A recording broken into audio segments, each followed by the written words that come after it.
Hey everyone, and thanks for joining me this week. My name is Laura Adams. I'm a personal finance and small business expert, author, and educator who's been writing and hosting Money Girl since 2008. My mission is simple. It's to help you get the knowledge and motivation to prioritize your finances, build wealth, and have more security and less stress. If you're a new listener, I'm so glad that you found the show and hope you'll stick around by subscribing. And I also want to mention that we always publish the show notes in the Money Girl section at quickanddirtytips.com. This is episode number 682 called 5 Key Roth Retirement Account Rules You Should Know. If you have ever had a question about opening up or using a Roth account on your own or at work, you do not want to miss this episode. I'm going to give you a lot of great information. I have used a Roth in previous years. My income is too high now to use a Roth IRA going forward, but I've used a Roth when I've had a workplace retirement account in the past. And so they're very, very useful accounts to have. So it really will pay off if you understand how to use them wisely. And I get a lot of questions about using Roth accounts because, they can be a little confusing. There's no doubt that retirement account rules can be a little cumbersome at first. Having said that, it's going to be worth your time to get to know them and to really invest the time in understanding them because it will pay off for you, I promise. So today I'm going to answer 4 questions that I've received about Roths, and I'm going to review 5 critical rules for using a Roth account.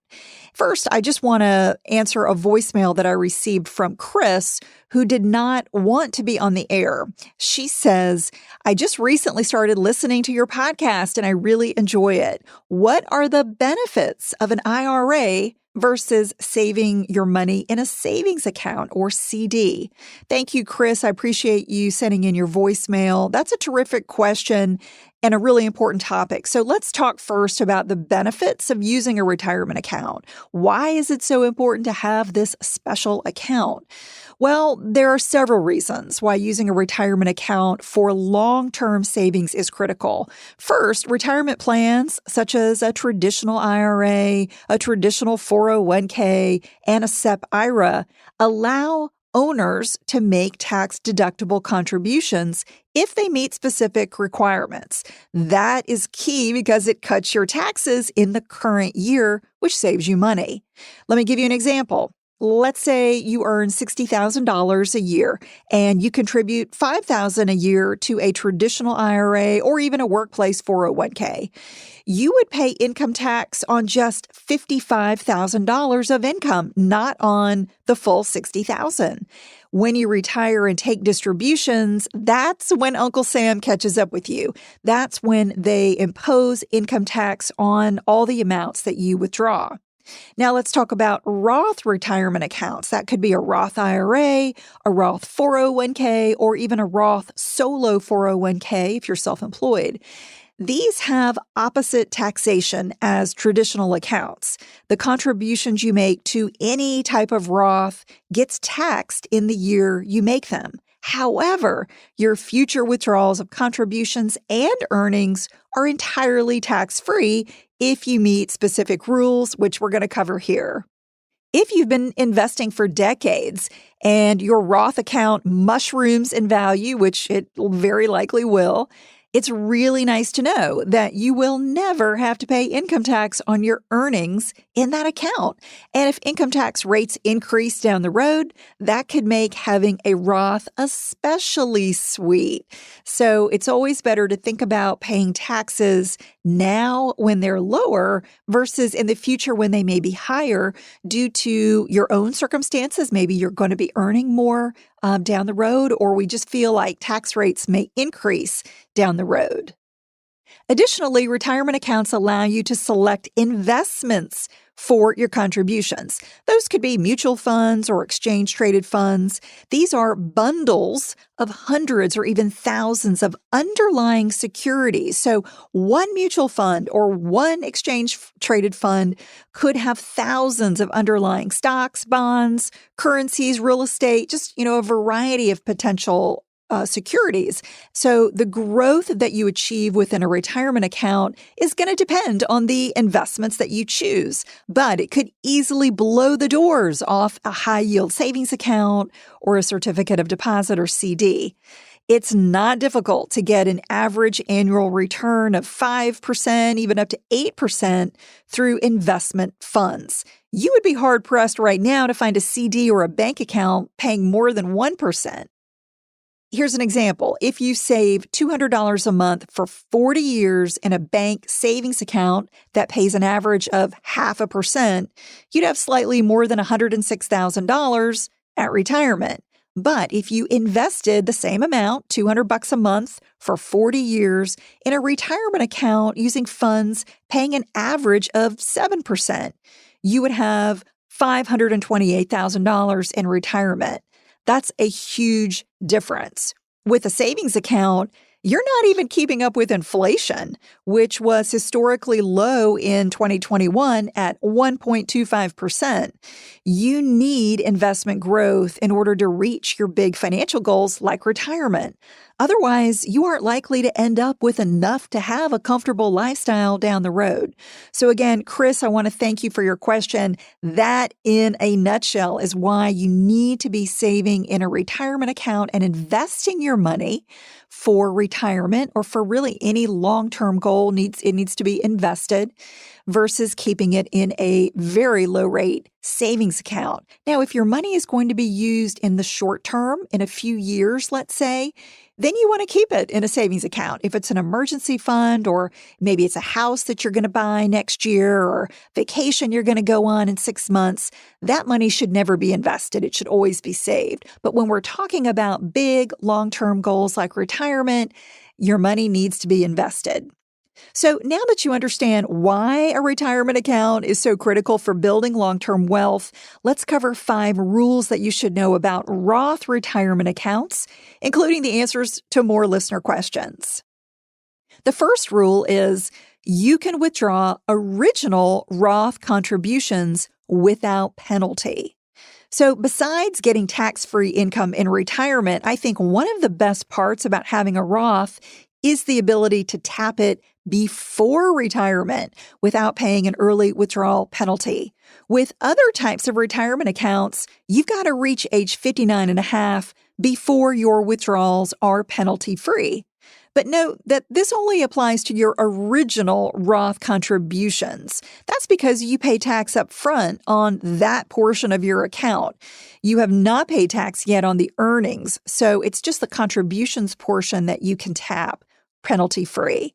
And having that flexibility to tap your contributions is why a Roth is an excellent choice for non-retirement goals, such as paying for college, buying a home, starting a business.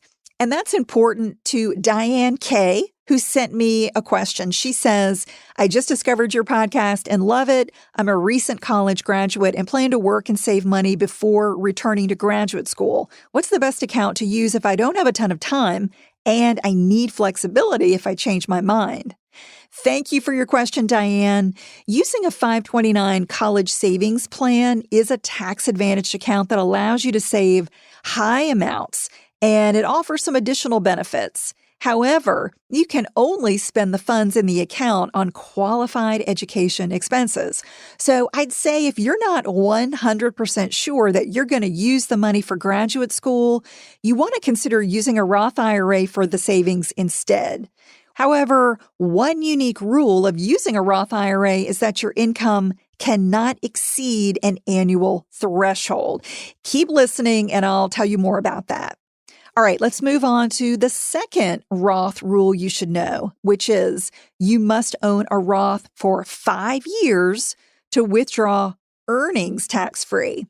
So if you want to withdraw the earnings portion from a Roth, there are some fundamental rules to know. If you're younger than age 59 and a half, you're going to have to pay income tax plus an additional 10% early withdrawal penalty on that portion.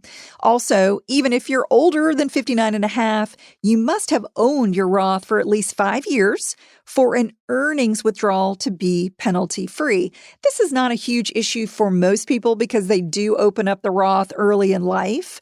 And I would say it's, a great reason to get a Roth early in life, just to make sure that you can pass that 5-year rule. The third rule to know is Roth rollovers don't change the 5-year rule. Deborah H. asks a question about this. She says, I really enjoy learning about retirement topics on your podcasts. Would you please explain how the 5-year rule applies to transferring a Roth 401k to a Roth IRA in an upcoming podcast? Thanks for the valuable information you provide. Diane, thank you so much for being a podcast listener. Doing a rollover is an excellent option after you leave an employer for any reason. Once you're no longer employed, you can transfer funds from a Roth 401k into a Roth IRA without triggering any tax consequences. There's nothing, no downside to doing that. But what can trip you up is not understanding this 5-year rule that we're talking about. It applies to the account receiving the rollover funds, not the old account. In other words, if you open a brand new Roth IRA to accommodate your rollover, you're at day one of the 5-year holding period, even if you made contributions to the old Roth 401k at work for decades. However, if you already have a Roth IRA and you use that account for a rollover from your Roth account at work, its age does count toward the holding period. So if it's 3 years old, you'd have to wait 2 more years to pass the ownership test for taking penalty-free withdrawals. And if you've already owned a Roth IRA for 5 years and you use it for a rollover, that's great. You pass the ownership test.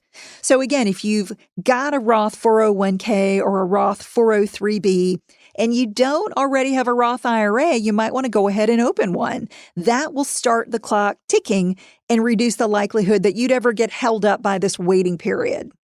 Otherwise, you could be over 59 and a half and still not qualify to withdraw the earnings portion of your Roth IRA without paying an additional 10% penalty. And when you're ready to open a Roth IRA, it's really easy. It's just like opening a bank account. You complete an application and then you transfer funds to activate the account. Look for a company that offers the kinds of retirement investments that you want to make, that offers some investment advice that's free and gives you some simple options. Betterment is a platform that I've used for many, many years and love, and you might want to check it out. The minimum you need to open an IRA is typically very small. It could be $50 or $100. And once your fund is open and funded, you don't even have to put in additional money. You can simply have that Roth IRA in your name to count toward the 5-year requirement. So then after you've got that account in place, if you lose your job or you decide to leave your employer, you can roll over your Roth funds into that already established Roth IRA. And as we go through these different retirement accounts, it might be helpful for you to see a summary of them. I have a really handy resource for you called the Retirement Account Comparison Chart. It's a 1-page PDF that just spells out everything you need to know about all these different types of accounts that I'm mentioning. To get it, all you need to do is text the word RETIRE, RETIRE, to the number 33444. Again, text RETIRE to the number 33444, and you can download that PDF right now and refer to it as you're listening to the podcast. It may help you keep it all straight. All right, the fourth Roth rule to know is that Roth accounts at work do not have income limits. A Roth at work and a Roth IRA are very similar, but there are some significant differences to know. First of all, anyone with income can use a Roth IRA. But you can only have a Roth 401k or a Roth 403b if your employer offers it, and many do. Dave R. sent me an email. He's interested in learning more about Roth accounts. Dave says, my employer offers a Roth 401k option, but I don't think I qualify due to my income. I like the idea of paying tax for my contributions now. Can you explain if there's a way for me to participate? Thank you for your question, David. An often overlooked benefit of having a Roth workplace plan or a Roth solo 401k if you're self-employed is that there are no annual income limits to qualify. If you're eligible for a Roth at work or you have a Roth for the self-employed, you can contribute no matter how much money you make. So the answer to David's question is that he qualifies for his Roth 401k. He can contribute solely to the Roth 401k or even split contributions between the Roth and a traditional 401k. As I previously mentioned, the Roth IRA is the only retirement account that limits your annual income for eligibility. For 2020, here are the income limits to qualify for a Roth IRA. If you're single and your modified adjusted gross income is $139,000 or higher, you cannot contribute to a Roth IRA. If you're married and you file taxes jointly, you get locked out of a Roth IRA when your household's joint modified adjusted gross income is $206,000 or higher. Now, for 2021, the income limits are slightly higher. If you file taxes as a single, the cutoff is $140,000 or higher. At that level of income, you get locked out. And if you're married, filing taxes jointly, the new limit is $208,000 for your household income. If you're earning that much or higher, you cannot contribute to a Roth IRA. And if you're married and you file taxes separately for either year, you are unable to contribute to a Roth IRA when your modified adjusted gross income is $10,000 or higher. Okay, our last Roth rule, number 5, is you can have multiple retirement accounts. Having a Roth IRA or a Roth at work is terrific, but don't stop there. You can easily pair those accounts with other Roth or other traditional retirement accounts, as long as you don't exceed the total annual contribution limits. For 2021, you can contribute up to $19,500 or $26,000 if you're over age 50 to a workplace retirement plan. And for an IRA, your limit is $6,000 or $7,000 if you're over age 50. So let me give you an example. You could max out a Roth 401k at work and contribute the maximum to a Roth IRA or even a traditional IRA. You could also split your contributions between traditional and Roth accounts in any proportion that you like. For instance, you could contribute $10,000 to a traditional 401k and $9,500 to a Roth 401k because, again, the limit there is $19,500. Or you could contribute $3,000 to a traditional IRA and $3,000 to a Roth IRA if you're under age 50 and you don't earn too much to qualify for the Roth IRA. Again, $6,000 is the total that you can contribute to an IRA in 2021. And depending on your income, your tax deduction for a traditional IRA may get reduced or eliminated when you or a spouse also have a traditional workplace retirement plan.